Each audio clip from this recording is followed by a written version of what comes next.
أعوذ بالله من الشيطان الرجيم. بسم الله الرحمن الرحيم. وإذا سمعوا ما أنزل إلى الرسول ترى أعينهم تفيض من الدمع مما عرفوا من الحق يقولون ربنا آمنا فاكتبنا مع الشاہدین۔ اور جب وہ رسول صلی اللہ علیہ وآلہ وسلم کی طرف نازل کردہ کلام کو سنتے ہیں تو آپ ان کی آنکھیں آنسوؤں سے بہتی ہوئی دیکھتے ہیں، اس سبب سے کہ انہوں نے حق کو پہچان لیا۔ وہ کہتے ہیں اے ہمارے رب، ہم ایمان لے آئے، پس تو ہم کو بھی ان لوگوں کے ساتھ لکھ دے جو تصدیق کرتے ہیں۔ فَاكْتُبْنَا مَعَ الشَّاهِدِينَ، پس تو ہمیں لکھ لے ان لوگوں کے ساتھ جو گواہی دینے والے ہیں۔ صدق اللہ العظیم۔ پارہ 7 سورہ مائدہ آیت نمبر 83۔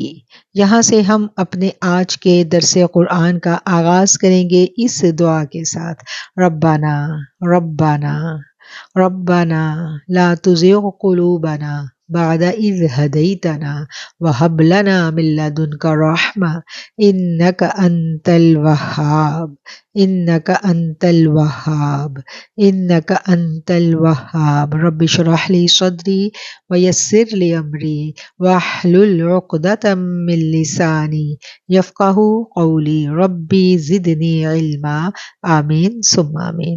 اللہم صل علی سیدنا و مولانا محمد معدن الجود والکرم منبع العلم والعلم والحلم والحکم وبارک وسلم۔ اور جب وہ رسول اللہ صلی اللہ علیہ وآلہ وسلم کی جانب جو نازل کیا گیا، مراد ہے کہ قرآن کریم، جب وہ اس کو سنتے ہیں تو آپ دیکھتے ہیں کہ ان کی آنکھوں سے آنسو بہہ نکلتے ہیں۔ وہ کون لوگ تھے کہ جب وہ قرآن کو سنا کرتے تھے تو ان کی آنکھوں سے آنسو بہہ نکلتے تھے؟ کیوں بہہ نکلتے تھے؟ کہ وہ کلام الہی کو پہچان لیتے تھے۔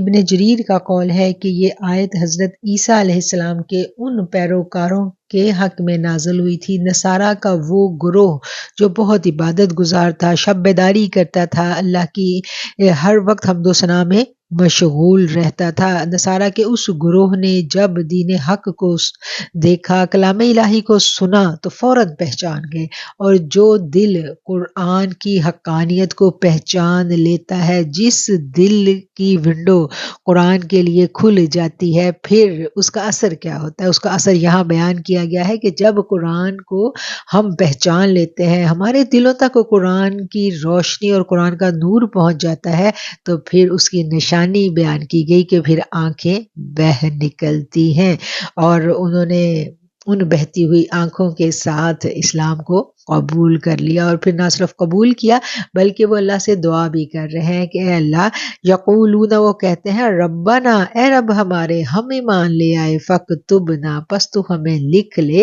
گواہی دینے والوں کے ساتھ۔ اشہد ان لا الہ الا اللہ واشہد ان محمدا عبدہ ورسولہ، یہ گواہی ہے جو ہر مسلمان دیتا ہے جب وہ دائرہ اسلام میں داخل ہوتا ہے۔ تو آئیے ہم سب مل کر بھی اپنے ایمان کا اعادہ کریں اور رب سے دعا گو ہو جائیں کہ اے اللہ تو ہمیں بھی ان لوگوں میں لکھ دے۔ اور ہم گواہی دیتے ہیں کہ تیرے سوا کوئی معبود نہیں ہے، اور محمد صلی اللہ علیہ وآلہ وسلم تیرے بندے اور تیرے رسول ہیں۔ وَمَا لَنَا لَا نُؤْمِنُ بِاللَّهِ وَمَا جَاءَنَا مِنَ الْحَقِّ وَنَطْمَعُ أَن يُدْخِلَنَا رَبُّنَا مَعَ الْقَوْمِ الصَّالِحِينَ، اور ہمارے پاس کون سا عذر ہے کہ ہم اللہ تعالیٰ پر اور جو حق ہم کو پہنچا ہے اس پر ایمان نہ لائیں، اور ہم اس بات کی امید رکھتے ہیں کہ ہمارا رب ہم کو نیک لوگوں کی رفاقت میں داخل کرے گا۔ جب حق کو پہچان لیا تو پھر انہوں نے کیا کیا کہ ہمارے پاس کوئی عذر نہیں ہے۔ اور اس کے بعد اس آیت میں جو ایک چیز بہت قابل غور ہے، بڑا باریک پوائنٹ ہے، وہ یہ ہے کہ وَنَطْمَعُ أَن يُدْخِلَنَا، اور ہم امید رکھتے ہیں کہ ہم کو داخل کر دے گا ربنا، ہمارا رب، مع القوم الصالحین، صالحین کی قوم میں۔ تو گویا جو اللہ کے نیک بندے ہیں ان کی معیت میں اگر ہم داخل کر لیے جائیں تو یہ ہم پر بڑا کرم ہوگا اللہ کا۔ یہ آیت ہمیں بتاتی ہے کہ صالحین کی صحبت جو ہے وہ بڑی ضروری ہے، اور صالحین کی صحبت کے لیے ہمیں رب سے دعائیں بھی مانگتے رہنا چاہیے، کیونکہ نیک لوگوں کی صحبت ہمارے اصلاح باطن کے لیے بڑی ضروری ہے، بڑی ضروری ہے۔ جیسی صحبت ہوتی ہے ویسا ہی آپ کا عمل ہوتا ہے، آپ کی سوچ اپنی صحبت سے ڈیولپ ہوتی ہے۔ نیک لوگوں کی صحبت رب سے مانگتے رہنا چاہیے، اور جن کو نیک لوگوں کی سنگت میسر آ جائے انہیں اس پر شکر ادا کرتے رہنا چاہیے، کیونکہ میرے رب نے کہا ہے لَإِن شَكَرْتُمْ لَأَزِيدَنَّكُمْ، اگر تم شکر کرو گے تو تمہیں میں اور زیادہ دوں گا۔ تو ہم سب دعا کرتے ہیں کہ اللہ ہمیں اپنے نیک بندوں کی، اپنے صالح بندوں کی صحبت نصیب کرے، اور ہمارے بچوں کو، ہماری اولادوں کو بھی میرا مالک نیکوں کی سنگت عطا فرمائے، آمین ثم آمین۔ فَأَثَابَهُمُ اللَّهُ بِمَا قَالُوا جَنَّاتٍ تَجْرِي مِن تَحْتِهَا الْأَنْهَارُ خَالِدِينَ فِيهَا وَذَلِكَ جَزَاءُ الْمُحْسِنِينَ، اس لیے ان کو اللہ تعالیٰ ان کے اس قول کی وجہ سے ایسے باغات دے گا جن کے نیچے نہریں جاری ہوں گی، یہ ان میں ہمیشہ ہمیشہ رہیں گے، اور نیک لوگوں کا یہی بدلہ ہے۔ والذین کفروا وکذبوا، اور وہ لوگ جنہوں نے انکار کیا اور ہماری آیتوں کو جھٹلایا، وکذبوا بآیاتنا اولئک اصحاب الجحیم، اور جن لوگوں نے کفر کیا ہماری آیتوں کو جھٹلاتے رہے تو وہی لوگ ہیں جو جہنم میں جائیں گے، وہی ہیں جو اہل دوزخ ہیں۔ یا ایھا الذین آمنو، اے لوگو جو ایمان لائے ہو، لا تحرموا، تم مت حرام کرو، طیبات، پاکیزہ چیزیں، ما احل اللہ لکم، جو کہ اللہ تعالیٰ نے حلال کر دی ہے تمہارے لیے، ولا تعتدوا، اور اس میں زیادتی مت کرو، ان اللہ لا يحب المعتدین، بے شک اللہ تعالیٰ حد سے بڑھنے والوں کو پسند نہیں کرتا، بے شک اللہ تعالیٰ محبت نہیں کرتا ان لوگوں سے جو حد سے تجاوز کر جاتے ہیں۔ یہ آیت بڑی قابل غور ہے، اور یہ وہ آیت ہے جو ہمیں اپنی ذات راہ کی ٹوکری میں رکھنی ہے۔ کیا میسیج ہے اس آیت میں ہم دیکھتے ہیں۔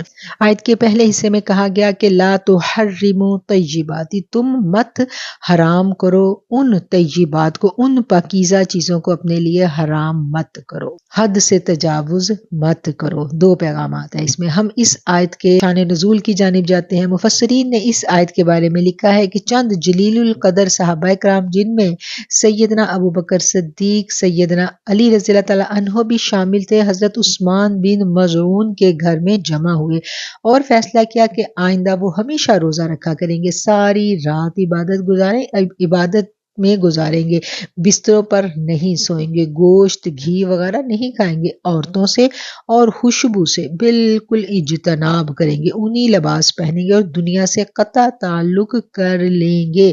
جب رحمت عالم سیدنا محمد مصطفیٰ صلی اللہ علیہ وآلہ وسلم کو اس بات کی اطلاع ملی تو میرے آقا علیہ الصلوۃ والسلام نے انہیں بلایا اور ارشاد فرمایا، مجھے ان باتوں کا حکم نہیں دیا گیا، اے میرے صحابہ، تمہارے نفسوں کا بھی تم پر حق ہے، اس لیے روزے بھی رکھو اور افطار بھی کرو، راتوں کو جاگ کر عبادت بھی کرو اور آرام سے سو بھی، کیونکہ میں رات کو جاگتا بھی ہوں اور سوتا بھی ہوں، روزے بھی رکھتا ہوں، افطار بھی کرتا ہوں، گوشت اور گھی بھی کھاتا ہوں اور اپنی ازدواج سے مقاربت بھی کرتا ہوں۔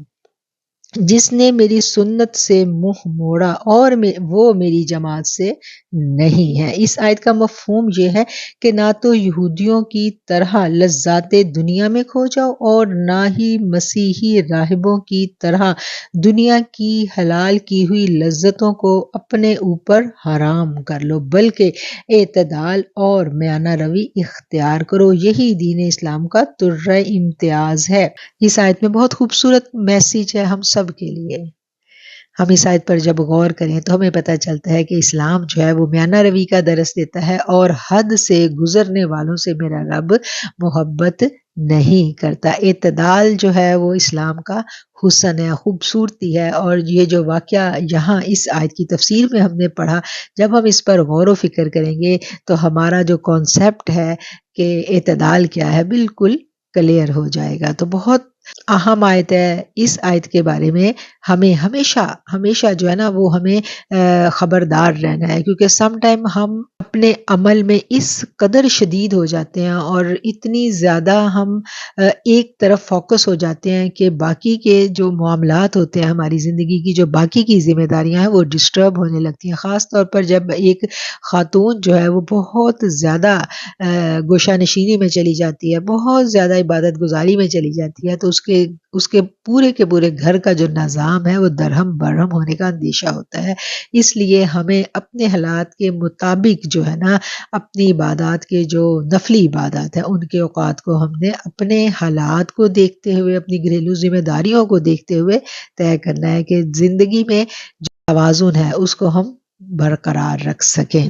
وَكُلُوا مِمَّا رَزَقَكُمُ اللَّهُ حَلَالًا طَيِّبًا وَاتَّقُوا اللَّهَ الَّذِي أَنْتُمْ بِهِ مُؤْمِنُونَ، اور اللہ تعالیٰ نے جو چیزیں تم کو دی ہیں ان میں سے حلال اور مرغوب چیزیں کھاؤ، اور اللہ تعالیٰ سے ڈرو جس پر تم ایمان رکھتے ہو۔ اب اس میں دیکھیں وَكُلُوا، اور تم کھاؤ جو کہ اللہ نے رزق دیا ہے تم کو، اس میں سے حلال اور طیب۔ اب حلال بھی اور طیب بھی، یہ حلال کو اور طیب کو ہم نے پچھلے لیکچر میں بھی سمجھنے کی کوشش کی تھی۔ ایک تو رزق حلال ہم نے کھانا ہے، کمائی حلال کی ہونی چاہیے، اس کے بعد جو مال ہم خریدیں جیسے گوشت وغیرہ ہے وہ حلال کا ہونا چاہیے، اور وہ طیب کیسے ہوگا؟ طیب یہ ہے کہ پھر اس کے تیار کرنے میں، کھانے کے تیار کرنے میں پاکیزگی کے اعلیٰ معیار کو برقرار رکھا جائے۔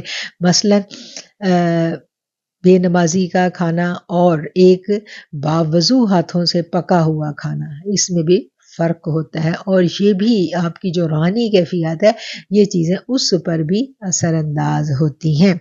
لا يؤاخذكم الله باللغو في أيمانكم ولكن يؤاخذكم بما عقدتم الأيمان فكفارته إطعام 10 مساكين من أوسط ما تطعمون أهليكم أو كسوتهم أو تحرير رقبة فمن لم يجد فصيام 3 أيام ذلك كفارة أيمانكم إذا حلفتم واحفظوا أيمانكم كذلك يبين الله لكم آياته لعلكم تشکرون۔ اللہ تعالیٰ تمہاری قسموں میں لغو قسم پر تم سے مواخذہ نہیں فرماتا، لیکن مواخذہ اس پر فرماتا ہے کہ تم جن قسموں کو مضبوط کر دو اس کا کفارہ 10 محتاجوں کو کھانا دینا اوسط درجے کا، اور جو گھر والوں کو تم کھلاتے ہو یا ان کو کپڑا دینا یا غلام یا لونڈی کو آزاد کرنا ہے، اور جس کو مقدور نہ ہو تو 3 دن کے روزے ہیں۔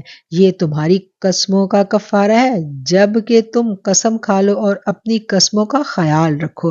اس طرح اللہ تعالیٰ تمہارے لیے اپنے احکام بیان فرماتا ہے تاکہ تم شکر کرو، لعلکم تشکرون، تاکہ تم شکر ادا کرو۔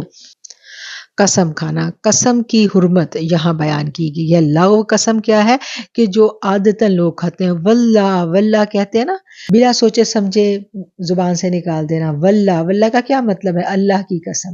تو یہ جو بلا سوچے سمجھے نکالنا ہے منہ سے، عادتاً نکالنا ہے منہ سے، اس پر اللہ تعالیٰ فرما رہے ہیں کہ تمہاری پکڑ نہیں ہے، لیکن جو قسم تم ارادے اور نیت کے ساتھ کھاؤ پھر اس کو پورا کرنا جو ہے وہ مسلمان کے لیے لازمی ہے۔ کفارہ کی 3 صورتیں ہیں۔ نمبر 1 کیا ہے؟ 10 آدمیوں کو کھانا کھلانا، یعنی ایک قسم ہم نے کھا لی، اب کسی وجہ سے ہم اس قسم کو پورا نہیں کر پا رہے، ہم نے اس قسم کو توڑنا ہے، تو اس کے لیے اللہ تعالیٰ نے کیا حکم دیا ہے کہ پھر تم اس کا کفارہ ادا کرو، اور جو کفارہ ہے اس کی صورت جو مفسرین اکرام نے لکھی ہے وہ یہ ہے، یہاں پر اس آیت میں آیا ہے کہ ذالک کفارۃ ایمانکم، یہ کفارہ ہے تمہاری قسموں کا جب تم قسم کھا لو۔ کیا کفارہ ہے؟ اس کی تفصیل جو ہے وہ ہمیں اسی آیت کے پچھلے حصے میں نظر آ رہی ہے. عشرۃ مساکین، 10 مسکینوں کو کھانا کھلاؤ. ایسا کھانا جو اوسط درجے کا ہو، یعنی یا بالکل ہی لو لیول کا نہ ہو. ایسا کھانا جو تم خود کھاتے ہو یا اپنے گھر والوں کو کھلاتے ہو، ایسا کھانا تم ان کو کھلاؤ. اور اس کے بعد ہے کہ یا انہیں کپڑے پہنا دو جس سے ان کے جسم کا اکثر حصہ ڈھک جائے. یا اگر کھانا نہیں کھلا سکتے ہو تو ان کو لباس پہناؤ. اگر لباس نہیں پہنا سکتے ہو تو غلام آزاد کرو. اور اگر ان تینوں صورتوں میں سے کسی ایک پر بھی تم قدرت نہیں رکھتے تو پھر 3 دن تک روزے رکھو. یہ ہے کفارہ اس قسم کا جس قسم کو توڑ دیا جائے. وَاحْفَظُوا أَيْمَانَكُمْ، تم حفاظت کیا کرو اپنی قسموں کی. اپنی قسموں کی حفاظت کرنے سے کیا مراد ہے کہ ایسے ہی اٹھتے بیٹھتے لغو قسمیں کھانے سے گریز کرنا، اور جب قسم کھانی سوچ سمجھ کر کھانی، اور پھر جب کھانی ہے تو پھر اس قسم کو پورا کرنا ہے. یہ اس طرف بھی اشارہ ہے کہ زیادہ قسمیں کھانے سے انسان گریز کرے، کیونکہ جب اس کو پتا ہوگا کہ یہ قسم میں پوری نہ کر سکا تو مجھے تو اتنے لوگوں کو کھانا کھلانا پڑنا ہے، مطلب یہ ایک اچھا سا کام ہے قسم پوری نہ کرنے کی شکل میں جو مجھے کرنا ہوگا. جب یہ بات ذہن میں ہوگی تو پھر انسان لغو قسمیں کھانے سے اور ادھر ادھر فضول میں قسمیں اٹھانے سے خود ہی گریز کرے گا. کذالک یبین اللہ، یہ آیتیں اللہ تعالیٰ کھول کھول کر بیان کرتا ہے تمہارے لیے تاکہ تم شکر ادا کرو. لعلکم تشکرون، تاکہ تم شکر ادا کرو. پچھلی آیت میں ہم دیکھتے ہیں کہ پاک اور حلال لذتوں سے لطف اندوز ہونے کی اجازت اللہ کریم نے فرمائی. قسم توڑنے کی صورت میں کفارہ کا آسان طریقہ بھی بتا دیا، اور یہ اللہ کی مہربانیاں ہیں. اور اللہ کہتا ہے کہ جو میں مہربانیاں تم پر کرتا ہوں تم اس پر میرا شکر بجا لاؤ.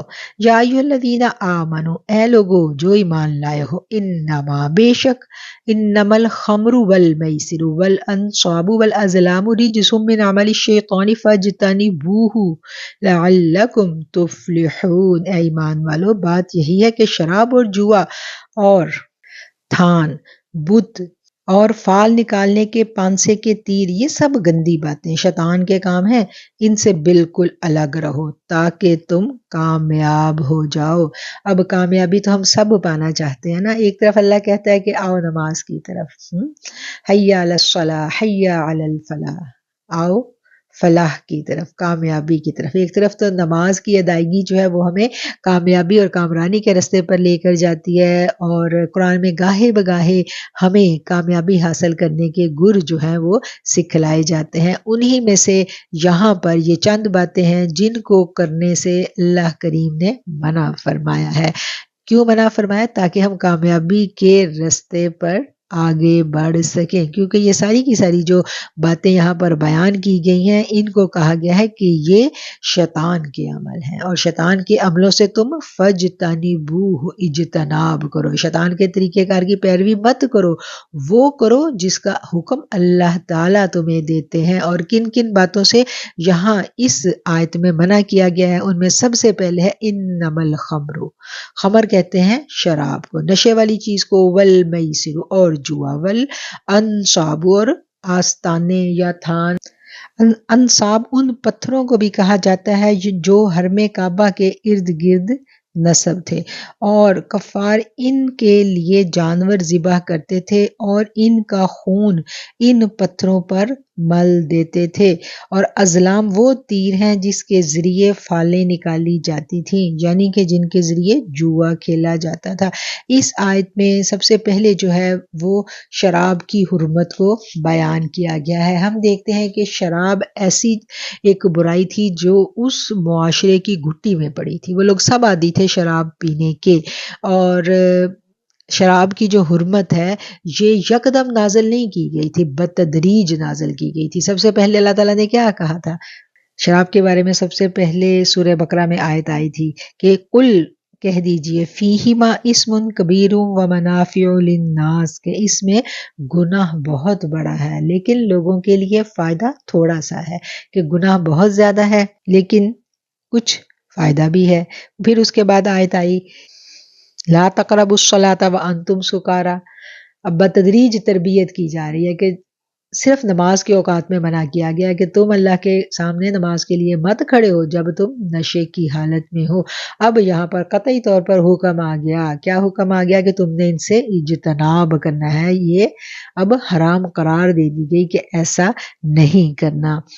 جب یہ آیت کریمہ نازل ہوئی تو آقا علیہ الصلوۃ والسلام نے ایک صحابی کی ڈیوٹی لگائی کہ آپ گلی کوچوں میں اس کی منادی کر دیں، اور جب وہ منادی کرنے کے لیے نکلے تو کئی جگہ شراب کی محفلیں جمی ہوئی تھی، میخوار جمع تھے، پیمانے گردش کر رہے تھے۔ جو ہی کان میں آواز آئی فہل انتم منتہون، تو ہاتھوں میں رکھے ہوئے پیالے زمین پر پٹخ دیے گئے، ہونٹوں سے لگے ہوئے جام جو تھے وہ خود بخود الگ ہو گئے، مشکوں اور مٹکوں میں بھری ہوئی شراب انڈیل دی گئی، وہ جو انہیں اتنی عزیز تھی، جس کو وہ انجوائے کیا کرتے تھے، مل بیٹھ کے پیا کرتے تھے، اس کو انہوں نے پھر بہا دیا، توڑ دیا ان مٹکوں کو جن میں وہ ذخیرہ کی گئی تھی، اور کہتے ہیں کہ اس دن اتنی زیادہ شراب جو تھی وہ گلی کوچوں میں بہتی ہوئی نظر آ رہی تھی۔ تو یہ خوبصورت انداز تھا اللہ کریم کا اپنے بندوں کو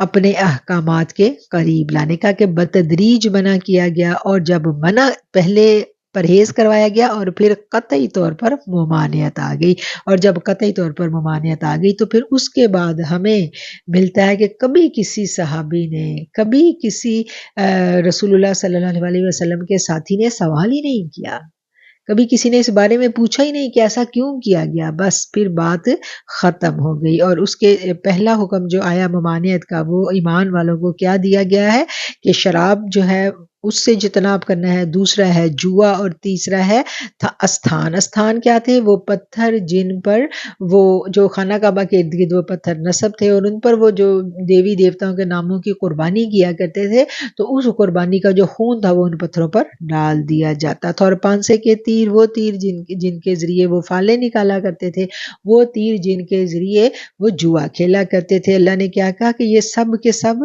رجسن، گندگی ہے اور شیطان کے عمل ہے، تم ان سے اجتناب کرو، تم ان سے بچ جاؤ، لعلکم، تاکہ تم کامیابی حاصل کر لو۔ اور پھر تاریخ گواہ ہے کہ جو قوم اس رستے پر چلی وہ واقعتاً کامیاب ہو گئی۔ خلفائے راشدین کا وہ سنہری دور جو ہے وہ تاریخ میں آج بھی چمک اور دمک رہا ہے، کہ جب تک خلفائے راشدین کا دور تھا، مسلمان جو تھے وہ چمٹے رہے، وہ پورے کے پورے دائرہ اسلام میں اپنے اوپر جو ہے اس کو نافذ کیے ہوئے رہے، تب تک ہر قدم پر کامیابیوں نے ان کے قدم چومے۔ انما يريد الشيطان ان يوقع بينكم العداوة والبغضاء في الخمر والميسر ويصدكم عن ذكر الله وعن الصلاة فهل انتم منتهون۔ شیطان تو یوں چاہتا ہے کہ شراب اور جوئے کے ذریعے تمہارے آپس میں عداوت اور بغض واقع کرا دے، اور اللہ تعالیٰ کی یاد سے اور نماز سے تم کو باز رکھے، سو اب باز آ جاؤ۔ فہل انتم منتہون، تو کیا تم اب بھی باز آنے والے ہو؟ فہل، تو کیا، انتم ہو تم، منتہون، باز آنے والے۔ تو یہی وہ آیت ہے جو پچھلی آیت کے تسلسل میں نازل ہوئی ہے، اور وہی احکامات ہیں۔ اللہ تعالیٰ اپنے بندوں سے خطاب کر رہا ہے کہ یہ جو بری چیزیں ہیں یہ سب کے سب شیطان کے عمل ہے، اور شیطان کیا چاہتا ہے؟ شیطان تمہارے درمیان بغض اور عداوت ڈالنا چاہتا ہے، کیونکہ بغض اور عداوت ایسی چیز ہے جس سے انسان کا سکون برباد ہو جاتا ہے، اعمال برباد ہو جاتے ہیں، اور انسان اپنے ہی حلقہ احباب میں، اپنے ہی لوگوں میں، اپنے ہی ان پیار والے رشتوں میں بغض اور عداوت کی وجہ سے نہ صرف اپنا دنیاوی طور پر نقصان کر بیٹھتا ہے بلکہ اپنی آخرت کو بھی داؤ پر لگا دیتا ہے۔ تو اللہ تعالیٰ نے ان سب چیزوں سے مسلمان کو منع رہنے کا حکم دیا۔ وَأَطِيعُوا اللَّهَ وَأَطِيعُوا الرَّسُولَ وَاحْذَرُوا فَإِن تَوَلَّيْتُمْ فَاعْلَمُوا أَنَّمَا عَلَى رَسُولِنَا الْبَلَاغُ الْمُبِينُ۔ تم اللہ تعالیٰ کی اطاعت کرتے رہو اور رسول اللہ صلی اللہ علیہ وسلم کی اطاعت کرتے رہو، اور وَاحْذَرُوا، اور نافرمانی سے بچو۔ فَإِن تَوَلَّيْتُمْ فَاعْلَمُوا أَنَّمَا عَلَى رَسُولِنَا الْبَلَاغُ الْمُبِينُ۔ فَإِن تَوَلَّوْا پس اگر تم نے منہ موڑ لیا اور اگر تم اعراض برتو گے تو یہ جان رکھو کہ ہمارے رسول کے ذمے صاف صاف پہنچا دینا ہے۔ لَيْسَ عَلَى الَّذِينَ آمَنُوا وَعَمِلُوا الصَّالِحَاتِ جُنَاحٌ فِيمَا طَعِمُوا إِذَا مَا اتَّقَوْا وَآمَنُوا وَعَمِلُوا الصَّالِحَاتِ ثُمَّ اتَّقَوْا وَآمَنُوا ثُمَّ اتَّقَوْا وَأَحْسَنُوا وَاللَّهُ يُحِبُّ الْمُحْسِنِينَ۔ ایسے لوگوں کو جو کہ اللہ پر ایمان رکھتے ہیں اور نیک عمل کرتے ہیں، اس چیز میں کوئی گناہ نہیں جس کو وہ کھاتے پیتے ہیں، جب کہ وہ لوگ تقوی رکھتے ہوں اور ایمان رکھتے ہوں اور نیک عمل کرتے ہوں، پھر پرہیزگاری کرتے ہوں، ایمان رکھتے ہوں پھر پرہیزگاری کرتے ہوں اور خوب نیک عمل کرتے ہوں۔ ایسے نیکوکاروں سے اللہ تعالی محبت رکھتا ہے۔ واللہ اور اللہ یحب محبت کرتا ہے محسنین احسان کرنے والوں سے۔ اللہ تعالی ہم سب کو ان لوگوں میں شامل کر لے جو احسان کرنے والے ہوں۔ اس آیت کو سمجھنے کے لیے ہم مدینہ منورہ چلتے ہیں، آقا علیہ الصلوۃ والسلام کی خدمت میں۔ جب یہ حرمت والی آیات نازل ہوئی، شراب اور جوئے کی حرمت کے بارے میں واضح احکامات آگے، تو بعض صحابہ آقا علیہ الصلوۃ والسلام کی خدمت اقدس میں حاضر ہوئے اور عرض کی کہ یا رسول اللہ، ہمارے وہ مسلمان بھائی جو اس حکم سے پہلے انتقال کر گئے اور مختلف جنگوں میں انہوں نے شہادت پائی، حالانکہ وہ شراب پیا کرتے تھے، اب ان کا کیا بنے گا؟ تو اس کے جواب میں یہ آیت کریمہ نازل ہوئی۔ اس آیت میں اتقوا و آمنوا اور اتقوا و احسنوا کے الفاظ کی تکرار کی گئی ہے، جو بہت غور طلب ہے۔ اس بارے میں علامہ بیضاوی فرماتے ہیں کہ ان الفاظ سے صحابہ کرام کی 3 حالتوں یا ان کے 3 مقامات کا ذکر کیا جا رہا ہے۔ پہلے اتقوا و آمنوا سے ان کے تقوی اور ایمان کی اس حالت کا بیان ہے جس کا تعلق ان کے اپنے قلب و روح کے ساتھ ہے۔ دوسرے اتقوا و آمنوا سے ان کے تقوی اور ایمان کی اس کیفیت کا ذکر ہے جو ان کے اور دوسرے لوگوں کے درمیان تھی، اور آخر میں اتقوا و احسنوا سے تقوی اور احسان کی اس حالت کی جانب اشارہ ہے جو ان کے اور ان کے رب کے درمیان تھی، یا پہلے ان کے ابتدائی مقام کی طرف اشارہ ہے، پھر ان کی درمیانی حالت کی طرف، اور آخر میں ان کی اعلیٰ ترین کیفیت کی جانب اشارہ ہے، جبکہ عابد و معبود میں دوری کے پردے اٹھ جاتے ہیں اور نعمت مشاہدہ سے دل کی آنکھیں روشن ہو جاتی ہیں، اس لیے آخر میں اتقوا و احسنوا فرمایا، جبکہ انسان مقام احسان پر فائز ہو جاتا ہے۔ اور احسان کا مفہوم نبی کریم صلی اللہ علیہ وسلم نے فرمایا کہ احسان اس کیفیت کو کہتے ہیں جب کہ تم اللہ تعالیٰ کی عبادت اس طرح کرو جیسے تم اس کو دیکھ رہے ہو، یا حالت عبادت میں تم یہ سمجھ رہے ہو کہ وہ تمہیں دیکھ رہا ہے۔ واللہ یحب المحسنین، اور اللہ تعالیٰ محبت کرتا ہے احسان کرنے والوں سے۔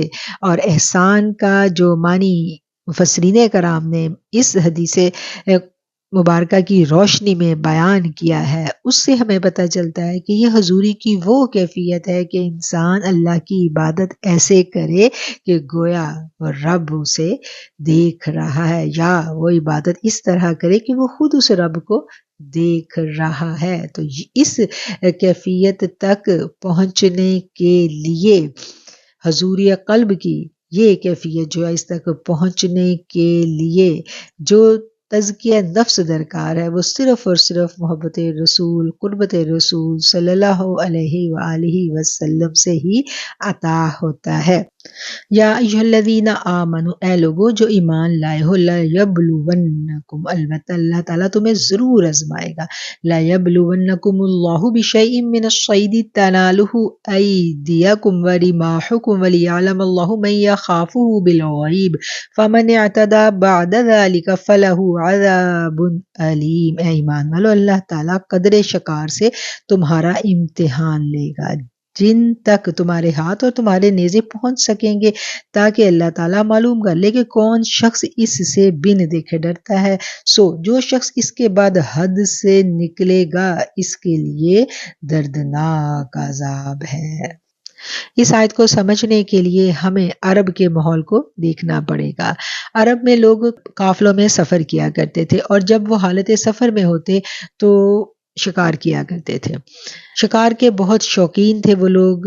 وہاں سفر کے دوران پرندوں کا شکار کرتے، سفر کے دوران وہ ہرنوں کا شکار کرتے، اور جو جنگلوں میں سے وہ گزرتے، صحراؤں میں سے گزرتے، تو ان کے شکار کا شوق بھی پورا ہو جاتا، اور ان کے کھانے پینے کا بھی بہت اچھا سا انتظام ہو جایا کرتا تھا۔ تو یہ ان کی ایک عادت تھی شکار کرنا۔ اب کیا ہے کہ جب اللہ تعالیٰ احکامات نازل فرما رہے ہیں تو اللہ نے کہا کہ جب تم میرے گھر کے لیے سفر کرو، احرام باندھ لو، تو پھر تم نے شکار نہیں کرنا۔ اب دیکھیں جب حج کا سفر ہے تو دور دراز سے لوگ احرام باندھ کر آئیں گے، کتنی دور سے ہی آپ دیکھیں میقات شروع ہو جاتی ہے، اور جب میقات شروع ہو جائے، احرام باندھ لیا جائے، تو پھر احرام کی پابندیاں حاجی پر لازم ہیں۔ اور یہ ایک بہت بڑی آزمائش تھی ان کے لیے کہ وہ حالت احرام میں ہیں، سفر کر رہے ہیں، اور سامنے ان کو ہرنوں کی جو ٹولیاں ہیں وہ نظر آ رہی ہیں، اور دوسری طرف وہ پرندوں کے غول اپنے اوپر اڑتے ہوئے دیکھ رہے ہیں۔ ان کے پاس وسائل بھی ہیں، ان کو بھوک بھی لگی ہوئی ہے، لیکن میرے رب نے منع کر دیا کہ تم حالت احرام میں ہو، اب تم نے شکار نہیں کرنا، اب تمہیں شکار کی اجازت قطعاً نہیں ہے۔ تو یہ ایک بہت بڑی آزمائش تھی ان کے لیے، جس میں سے الحمدللہ وہ پورے اترے، اور آج تک پورے اتر رہے ہیں۔ حالت احرام کی پابندیوں کا احترام جو ہے وہ حاجی کے لیے لازم ہے، اور اگر کہیں ان کے ہاتھ کوئی جانور لگ بھی جاتا تو وہ اس کو ذبح نہیں کر سکتے تھے، اور اگر وہ ایسا کرتے ہیں تو پھر اس کے لیے ان پر کفارہ تھا۔ وہ کفارہ کیا ہے وہ ہم اگلی آیت میں پڑھیں گے۔ یا ایھا الذین آمنوا، اے لوگو جو ایمان لائے ہو، لا تقتلوا، تم مت قتل کرو، لا تقتلوا الصید وانتم حرم، تم شکار کو قتل مت کرو اگر تم حالت احرام میں ہو۔ ومن قتلہ منکم متعمدا فجزاء مثل ما قتل من النعم یحکم به ذوی عدل منکم ہدیا بالغ الکعبۃ او کفارۃ طعام مساکین او عدل ذلك صیاما لیذوق وبال امرہ عفا اللہ عما سلف ومن عاد فینتقم اللہ منہ واللہ عزیز ذو انتقام۔ اے ایمان والو، اے لوگو جو ایمان لائے ہو، شکار کو قتل مت کرو جبکہ تم حالت احرام میں ہو، یعنی حالت احرام میں ہو، سفر میں ہو، اور کوئی شکار تمہارے ہاتھ لگ بھی جاتا ہے تو اب تم نے اس کو قتل نہیں کرنا، اور جو شخص تم میں سے اس کو جان بوجھ کر قتل کرے گا تو اس پر فدیہ دینا واجب ہوگا، جو کہ مساوی ہوگا اس جانور کے جس کو اس نے قتل کیا ہے، جس کا فیصلہ تم میں سے دو معتبر شخص کر دیں گے، خواہ وہ فدیہ خاص چوپایوں میں سے ہو جو نیاز کے طور پر کعبہ تک پہنچایا جائے، اور خواہ کفارہ مساکین کو دے دیا جائے، اور خواہ اس کے برابر روزے رکھ لیے جائیں تاکہ وہ اپنے کیے وبال کا مزہ چکھے۔ اللہ تعالیٰ نے گزشتہ کو معاف فرما دیا، اور جو شخص پھر ایسی ہی حرکت کرے گا تو اللہ انتقام لے گا، اور اللہ زبردست ہے انتقام لینے والا، واللہ عزیز ذو انتقام، اور اللہ بہت زبردست ہے انتقام لینے والا، بہت قہر ہے آیت کے آخری حصے میں۔ اور یہ قہر جو ہے یہ ایک مسلمان کو، ایک ایمان والے کو اس بات کی تنبیہ کر رہا ہے کہ یہ احکامات کتنے سخت ہیں اور ان احکامات کی پابندی کتنی ضروری ہے۔ اگر کوئی شخص ایسا، پہلے تو منع کر دیا گیا کہ ایسا کرنا ہی نہیں ہے، اگر کوئی ایسا کر لیتا ہے تو پھر اس کو اس کا فدیہ دینا پڑے گا۔ وہ فدیہ کیا ہے؟ اگر احرام باندھا ہوا ہے، سفر میں ہے، اور کوئی جانور ہاتھ لگ جاتا ہے، کوئی ہرن آ جاتا ہے قریب، کوئی پرندہ آپ کی دسترس میں آ جاتا ہے، تو سب سے پہلے تو یہ ہے کہ اس کو آزاد کر دیا جائے، یہ سوچ کر کہ میں حالت احرام میں ہوں، اس کو آزاد کر دیا جائے۔ لیکن اگر کوئی اس کو ذبح کر لیتا ہے تو پھر اس کے لیے کفارہ ہے۔ کفارہ کیا ہے؟ کفارہ یہ ہے کہ ایک جانور جس کی قیمت دو معتبر آدمیوں کے فیصلے کے مطابق اس شکار کردہ جانور کے برابر ہو وہ خریدے گا۔ جو جانور اس نے شکار کر دیا اس کی قیمت کا ایک جانور خریدے گا۔ اور اس قیمت کا تعین جو ہے 2 معتبر شخص کریں گے اور مکہ میں لا کر اس کو ذبح کرے گا، یا اس جانور کی قیمت کا غلہ لے کر غریبوں میں تقسیم کر دے گا۔ یعنی پہلی صورت تو یہ ہے کہ جس جانور کو اس نے ذبح کیا ہے اس جانور کی قیمت کا اندازہ لگوا کر اس قیمت کا جانور مکہ میں آ کر وہ خریدے اور پھر اس کو وہاں ذبح کیا جائے، اور دوسرا یہ ہے کہ جتنی قیمت انہوں نے بتائی ہے اس قیمت کا غلہ لے اور اس کو غریبوں میں تقسیم کر دے، یا پھر یہ ہے کہ وہ ذالک شیامل، یا پھر یہ کہ اگر وہ نہ اس کے پاس پیسے ہی نہیں ہے، نہ وہ جانور ذبح کر سکتا ہے، نہ وہ اس قیمت کو غریبوں میں تقسیم کر سکتا ہے، تو پھر وہ کیا کرے، پھر وہ روزے رکھے۔ اور یہ ساری باتیں، ساری سزائیں سنا دینے کے بعد اللہ کہہ رہا ہے یہ اس کا وبال ہے جو اس نے کیا تھا۔ پھر آگے اف اللہ، معاف کر دیا اللہ نے، اما سلف، جو کچھ گزر گیا، ومن عاد، اور جو کوئی اعادہ کرے گا، یعنی اب اس نے اپنا ہدیہ دے دیا، کفارہ دے دیا، تو اللہ نے اس کو معاف کر دیا۔ لیکن اگر کوئی بار بار ایسا کرے تو پھر اللہ تعالیٰ اس پر غضبناک ہے۔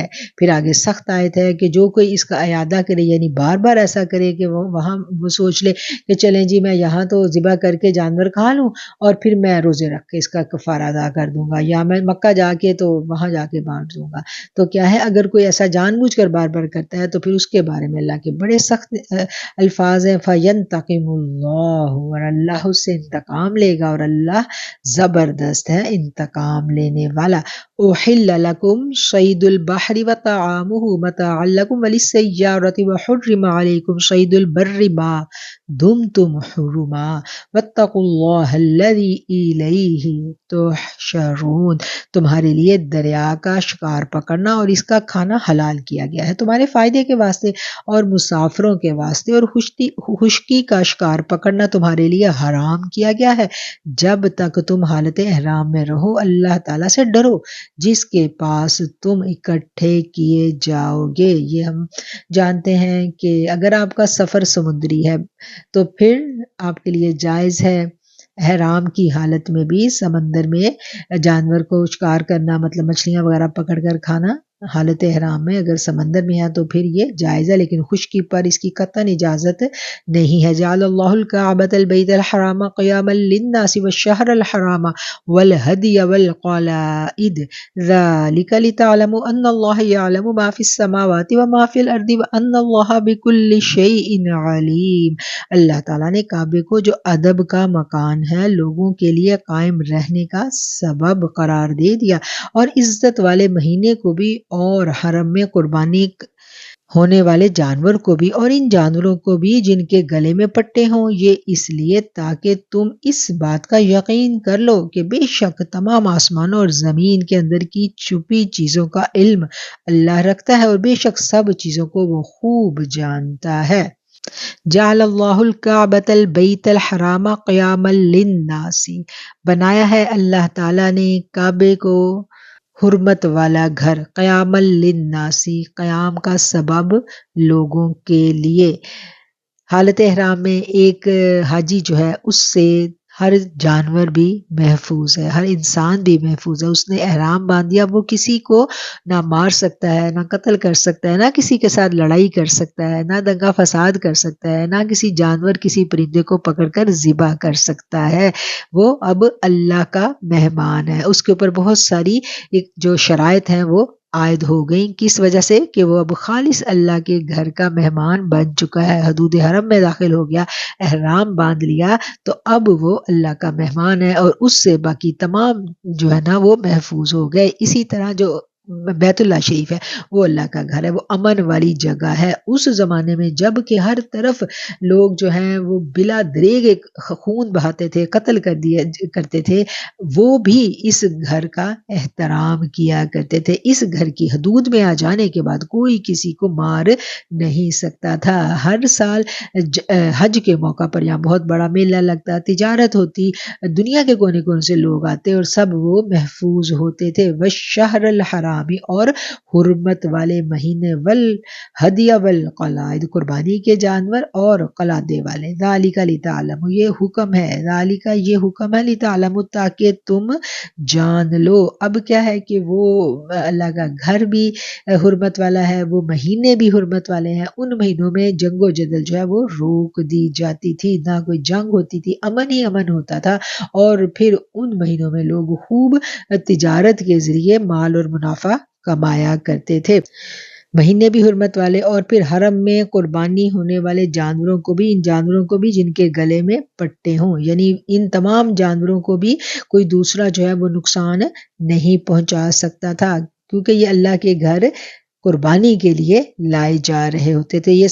یہ اس لیے تاکہ تم اس بات کا یقین کر لو کہ بے شک اللہ تعالیٰ تمام آسمانوں اور زمین کے اندر چیزوں کا علم رکھتا ہے، بے شک اللہ سب چیزوں کو خوب جانتا ہے۔ اعلموا ان اللہ شدید العقاب وان اللہ غفور الرحیم، تم یقین جانو کہ اللہ تعالیٰ سزا بھی سخت دینے والا ہے، اور اللہ تعالیٰ بڑی مغفرت اور بڑی رحمت والا بھی ہے۔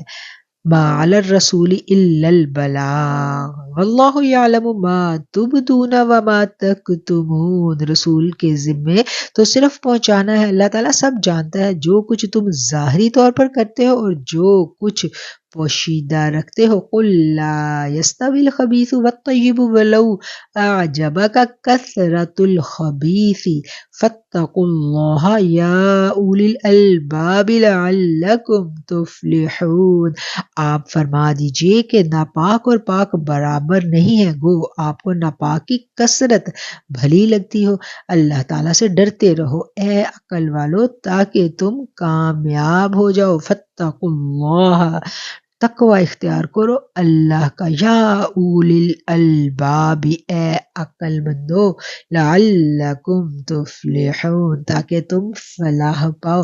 یہ آیت بھی زیادہ راہ کی ٹوکری میں رکھنے والی ہے، یہاں پر بھی ایک بہت بڑا راز جو ہے وہ مسلمانوں کو بتایا جا رہا ہے، کیونکہ ایک مسلمان جو ہے اگر اس کے پاس مال کی دولت کی کمی ہے تو وہ دیکھتا ہے کہ جو اللہ کے نافرمان ہیں، جو کفار ہیں، ان کے پاس تو مال و دولت کی بڑی کثرت ہے، وہ تو بڑی جاہ و حشمت والے ہیں اور ہر طرح سے ان کے پاس آسائشیں ہیں، مال بھی زیادہ ہے، مویشی بھی زیادہ ہے، وسائل بھی ان کے پاس زیادہ ہیں، اور مسلمان دیکھتا ہے کہ میرے پاس تو کچھ بھی نہیں ہے، میں تو بس سارا ٹائم اپنی ضروریات ہی پوری کرنے کے لیے مشقت میں پڑا ہوا ہوں۔ یعنی اسلام کو قبول کر لینے کے بعد ہم دیکھتے ہیں کہ صحابہ کرام جو بڑے متمول تھے، بڑے بڑے پیسے والے تھے، بڑے بڑے بزنس مین تھے، وہ جو ہے نا بالکل فقر و فاقہ پر آ گئے تھے، اور دوسری طرف جو نان مسلمز تھے ان کے پاس بڑی کثرت تھی مال و دولت کی۔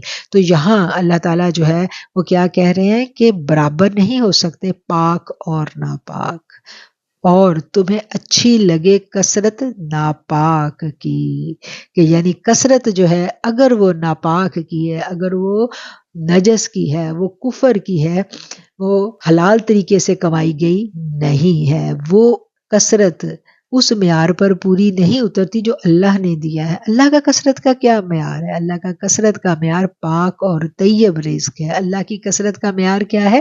جو حلال طریقے سے کمایا جائے، بھلے وہ تھوڑا ہی کیوں نہ ہو، اللہ کے نزدیک وہی بہتر ہے۔ اللہ کیا کہہ رہا ہے کہ وہ برابر نہیں ہے کثرت میں، ان کے پاس اگر کثرت میں بہت کچھ ہے تو اس کے اوپر تم نے پریشان نہیں ہونا، ان کی کثرت اور تمہاری جو تنگی ہے وہ برابر نہیں ہے۔ اس آیت کو سمجھنے کے لیے ہم اس غزوہ میں جاتے ہیں جب آقا علیہ السلام نے اعلان کیا تھا اعانت کا، تو لوگوں نے اپنے دل کھول کر جو ہے وہ جنگ کے لیے اعانت کی تھی، دل کھول کر عطیات دیے تھے۔ حضرت سیدنا ابو بکر صدیق نے اپنے گھر کا پورا سامان جو ہے نا وہ دے دیا تھا، ڈھیر لگ گیا تھا وہاں پر ان عطیات کا۔ تو ایسے میں ایک صحابی تشریف لائے تھے، اور ان صحابی نے سارا دن محنت مزدوری کی کسی کے باغ میں، اور چند کھجوریں جو تھیں وہ ان کو اجرت کے طور پر ملی، اور انہوں نے وہ لا کر آقا کی خدمت میں پیش کر دی، کیونکہ ان کے پاس کچھ بھی نہیں تھا، ان کے پاس وہی تھی کھجوریں جو انہوں نے سارا دن محنت مزدوری کر کے کمائی تھی، اور وہ میرے آقا نے کیا کیا تھا، اس ڈھیر لگے ہوئے مال کے سب سے اوپر وہ پھیلا دی تھی۔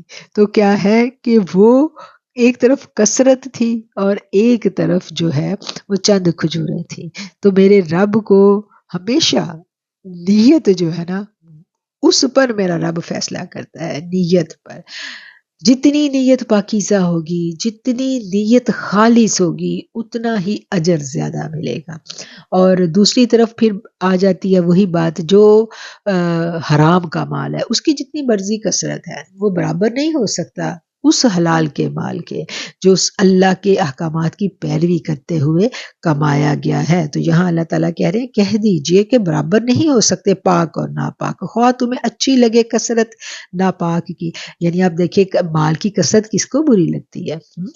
کسی نان مسلم کے اوپر جب ہم بہت زیادہ اللہ کا دیکھتے ہیں کہ اس کو تو اللہ نے اتنا دیا ہوا تو دل میں ایک شکوہ سا پیدا ہونے لگتا ہے. تو میرا رب جو ہے نا اس بات کی طرف یہاں ہماری نیتوں کی درستگی کے لیے ہمیں تعلیم دی جا رہی ہے یہاں پر کہ کثرت جو ہے ناپاک کی وہ برابر نہیں ہے. کس کے برابر نہیں ہے؟ پاکیزہ چیز کے. اور اللہ کہہ رہا ہے بھلے وہ تمہیں اچھی لگے، اللہ کا تقوی اختیار کرو، اللہ سے ڈرتے رہو اے عقل مندو تاکہ تم فلاح پاؤ. صدق اللہ العظیم و صدق رسولہ النبی الکریم. آیت نمبر 100. یہاں ہم اپنے آج کے درس قرآن کا اختتام کرتے ہیں، اور اب تک جتنی آیات ہم نے پڑھی ان آیات کا بامحاورہ ترجمہ ایک دفعہ ہم ریوائز کر لیں گے، اور اس کے بعد پھر انشاءاللہ ہم دعا کریں گے. 83 نمبر آیت سے ہم نے شروع کیا تھا. اور جب وہ رسول کی طرف نازل کردہ کلام کو سنتے ہیں تو آپ ان کی آنکھیں آنسوؤں سے بہتی ہوئی دیکھتے ہیں، اس سبب سے کہ انہوں نے حق کو پہچان لیا. وہ کہتے ہیں کہ اے ہمارے رب ہم ایمان لے آئے، پس تو ہم کو بھی ان لوگوں کے ساتھ لکھ لے جو تصدیق کرتے ہیں، اور ہمارے پاس کون سا عذر ہے ہم اللہ پر اور جو حق ہم کو پہنچا ہے اس پر ایمان نہ لائیں، اور ہم اس بات کی امید رکھتے ہیں کہ ہمارا رب ہم کو نیک لوگوں کی رفاقت میں داخل کر دے گا. اس لیے ان کو اللہ تعالیٰ ان کے اس قول کی وجہ سے ایسے باغات دے گا جن کے نیچے نہریں بہہ رہی ہوں گی، یہ ان میں ہمیشہ ہمیشہ رہیں گے، اور نیک لوگوں کا یہی بدلہ ہے. اور جن لوگوں نے کفر کیا اور ہماری آیات کو جھٹلاتے رہے وہ دوزخ والے ہیں. اے ایمان والو، اللہ تعالیٰ نے جو پاکیزہ چیزیں تمہارے لیے حلال کی ہیں ان کو حرام مت کرو اور حد سے آگے مت نکلو، بے شک اللہ تعالیٰ حد سے نکلنے والوں کو پسند نہیں کرتا. اور اللہ تعالیٰ نے جو چیزیں تم کو دی ہیں ان میں سے حلال مرغوب چیزیں کھاؤ، اور اللہ تعالیٰ سے ڈرو جس پر تم ایمان رکھتے ہو. اللہ تعالیٰ تمہاری قسموں میں لغو کس قسم پر تم سے مواخذہ نہیں فرماتا، لیکن مواخذہ اس پر فرماتا ہے کہ تم جن قسموں کو مضبوط کر دو. اس کا کفارہ 10 محتاجوں کو کھانا دینا ہے جو اوسط درجے کا ہو، جو اپنے گھر والوں کو کھلاتے ہو، یا ان کو کپڑا دینا، یا ایک غلام یا لونڈی کو آزاد کرنا ہے. اور جس کو اس کا مقدور نہ ہو وہ 3 دن کے روزے رکھے. یہ تمہاری قسموں کا کفارہ ہے جب کہ تم قسم کھا لو، اور اپنی قسموں کا خیال رکھو. اسی طرح اللہ تعالیٰ تمہارے واسطے اپنے احکام بیان فرماتا ہے تاکہ تم شکر ادا کرو. اے ایمان والو، بات یہی ہے کہ شراب اور جوا اور تھان اور فال نکالنے کے پانسے کے تیر یہ سب گندی باتیں ہیں، شیطان کے کام ہیں، ان سے بالکل الگ رہو تاکہ تم کامیاب ہو جاؤ. شیطان تو یوں چاہتا ہے کہ شراب اور جوئے کے ذریعے تمہارے آپس میں عداوت اور بغض واقع کرا دے اور اللہ تعالیٰ کی یاد سے اور نماز سے تم لوگوں کو باز رکھے. سو اب بھی باز آ جاؤ اور تم اللہ کی اطاعت کرتے رہو، رسول صلی اللہ علیہ وسلم کی اطاعت کرتے رہو، اور احتیاط رکھو. اگر اعراض کرو گے تو یہ جان رکھو کہ ہمارے رسول کے ذمے صاف صاف پہنچا دینا ہے. ایسے لوگوں پر جو ایمان رکھتے ہیں اور نیک عمل کرتے ہوں اس چیز میں کوئی گناہ نہیں جس کو وہ کھاتے ہوں، جبکہ وہ لوگ تقوی رکھتے ہیں اور ایمان رکھتے ہیں اور نیک کام کرتے ہوں، پھر پرہیزگاری کرتے ہیں اور ایمان رکھتے ہوں، پھر پرہیزگاری کرتے ہیں اور خوب نیک عمل کرتے ہوں. ایسے اللہ نیکوکاروں سے محبت کرتا ہے. اے ایمان والو، اللہ تعالیٰ قدرے شکار سے تمہارا امتحان لے گا جن تک تمہارے ہاتھ اور تمہارے نیزے پہنچ سکیں گے، تاکہ اللہ تعالیٰ معلوم کر لے کہ کون شخص اس سے بن دیکھے ڈرتا ہے، سو جو شخص اس کے بعد حد سے نکلے گا اس کے واسطے دردناک سزا ہے۔ اے ایمان والو، شکار کو قتل مت کرو جبکہ تم حالت حرام میں، اور جو شخص تم میں سے اس کو جان بوجھ کر قتل کرے گا تو اس پر فدیہ واجب ہوگا جو کہ مساوی ہوگا اس جانور کے جس کو اس نے قتل کیا، جس کا فیصلہ تم میں سے دو معتبر شخص کریں گے، خواہ وہ فدیہ خاص چوپایوں میں سے ہو جو نیاز کے طور پر کعبہ تک پہنچایا جائے، اور خواہ کفارہ مساکین کو دے دیا جائے، اور خواہ اس کے برابر روزے رکھے جائیں تاکہ اپنے کیے کی شامت کا مزہ چکھو۔ اللہ تعالیٰ نے گزشتہ کو معاف کر دیا، اور جو شخص پھر ایسی ہی حرکت کرے گا تو اللہ تعالیٰ انتقام لے گا، اور اللہ زبردست انتقام لینے والا ہے۔ تمہارے لیے دریا کا شکار پکڑنا اور اس کا کھانا حلال کیا گیا ہے تمہارے فائدے کے واسطے اور مسافروں کے واسطے، اور خشکی کا شکار پکڑنا تمہارے لیے حرام کیا گیا ہے جب تک تم حالت حرام میں رہو۔ اللہ تعالیٰ سے ڈرو جس کے پاس جمع کیے جاؤ گے۔ اللہ نے کعبے کو جو ادب کا مکان ہے لوگوں کے قائم رہنے کا سبب قرار دے دیا، اور عزت والے مہینے کو بھی، اور حرم میں قربان ہونے والے جانور کو بھی، اور ان جانوروں کو بھی جن کے گلے میں پٹے ہوں، یہ اس لیے تاکہ تم اس بات کا یقین کر لو کہ بے شک اللہ تعالیٰ آسمانوں اور زمین کے اندر چھپی چیزوں کا علم رکھتا ہے، اور بے شک اللہ تعالیٰ سب چیزوں کو خوب جانتا ہے۔ اور یقین جانو اللہ تعالیٰ سزا دینے میں بھی بڑا سخت ہے۔ اللہ تعالیٰ بڑی مغفرت اور بڑی رحمت والا ہے۔ رسول کے ذمے تو صرف پہنچانا ہے، اور اللہ تعالیٰ سب جانتا ہے جو کچھ تم ظاہر کرتے ہو، جو کچھ تم پوشیدہ رکھتے ہو۔ آپ فرما دیجئے ناپاک اور پاک برابر نہیں، گو آپ کو ناپاک کی کثرت بھری لگے۔ اللہ تعالیٰ سے ڈرتے رہو اے عقل مندو تاکہ تم کامیاب ہو جاؤ۔ صدق اللہ العظیم وصدق رسولہ النبی الکریم ونحن علی ذلک من الشاہدین۔